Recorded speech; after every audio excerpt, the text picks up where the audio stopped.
I am Mario Santamaria from Hope of Glory Community. I am involved in the Communications and Multimedia Department. By experience, ay matagal na rin ako nagsiset-up ng mga audio equipments namin, pero hindi talaga malinaw sa akin how things work. So, from the equalizers to yung mga processors, yung mga outboard gear na tinatawag, hindi ko alam talaga how to properly set it up. For example, yung aming bishop, whenever he speaks, yung clarity ng message. And most of the time, may mga pagkakataon na bigla-bigla na lang magpi-feedback, bigla-bigla na lang makakat yung sound.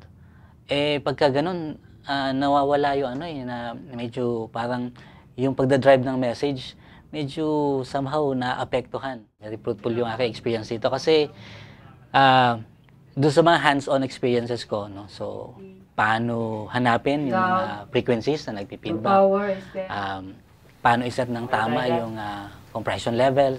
So, doon ko na-experience talaga paano talaga iayos. No? So, iaayos mo, tapos check ni Sir Anthony, then ipapakita niya sa iyo paano yung tamang setup ng ganon. So, mas na talagang na-enhance yung aking pagkaunawa. I would highly recommend na yung mga churches, yung mga audio man nila padala dito. Kasi wala talagang eskwelahan na nagtuturo yung practical na paano talaga iaayos yung audio, no.